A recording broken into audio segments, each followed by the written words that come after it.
Welcome all of you. आप सभी इन प्रश्नों को देख सकते हैं। ये प्रश्न वेरी वेरी इंपॉर्टेंट हैं जो प्रत्येक एग्जाम में बारंबार फंसते हैं। प्रश्न नंबर एक 1817 में हिंदू कॉलेज की कलकत्ता में किसने स्थापना की थी? David Hare. प्रश्न नंबर 2 1930 में गांधी जी दांडी यात्रा प्रारंभ की नमक पर कर आरोपित करने के विरुद्ध। नंबर 3 यहाँ पर 78 ईस्वी में प्रारंभ होने वाले शक संवत का संस्थापक कौन था? विक्रमादित्य थे। आप देख सकते हैं। अकबरनामा किसने लिखा? अबुल फजल ने लिखा। प्रश्न नंबर 5 अजमेर में किस सूफी फकीर की दरगाह है? मोइनुद्दीन चिश्ती की है। आप देख सकते हैं। अशोक के शिलालेखों की क्या लिपि है? हायरोग्लाइफिक्स है। अशोक ने किस बौद्ध साधु को प्रभावित होकर बौद्ध धर्म अपनाया था? उपगुप्त। अशोक ने किस बौद्ध साधु को प्रभावित होकर बौद्ध धर्म अपनाया था? उपगुप्त। अशोक के किस शहर में शिलालेख नहीं लिखे? गिरनार। आईने अकबरी का लेखक कौन है? आईने अकबरी का लेखक अबुल फजल है।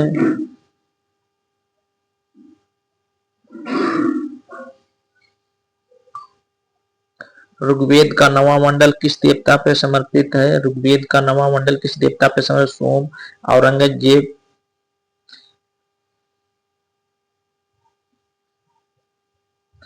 औरंगजेब ने अपने पिता को किस किले में नजरबंद किया था? आगरा का किला। कम्युनिस्ट इंटरनेशनल सदस्य बनने वाला पहला भारतीय कौन था? एम.एन. रॉय। कम्युनिस्ट इंटरनेशनल का सदस्य बनने वाला पहला भारतीय कौन था? एम.एन. रॉय।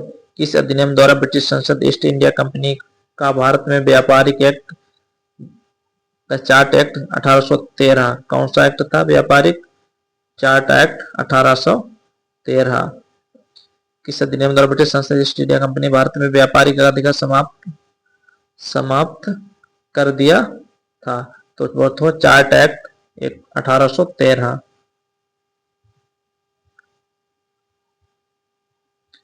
14 प्रश्न नंबर 14 आप देख सकते हैं।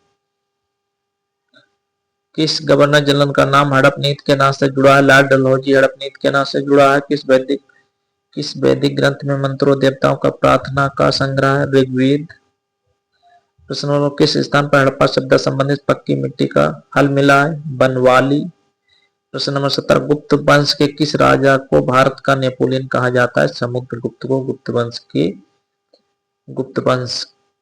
वंश के किस राजा को भारत का नेपोलियन कहा जाता है? समुद्रगुप्त को। ताजमहल की डिजाइन तैयार करने वाला वास्तुकार कौन था? उस्ताद ईसा। ये वेरी वेरी इंपॉर्टेंट प्रश्न है। तालीकोटा युद्ध के बाद भारत का कौन सा राज्य पूर्णतः समाप्त हो गया? गोलकुंडा। 13वीं और 14वीं शताब्दी में उत्तरी भारत में शहरी क्रांति की अवधारणा किसने प्रस्तुत किया? मोइनुद्दीन हबीब।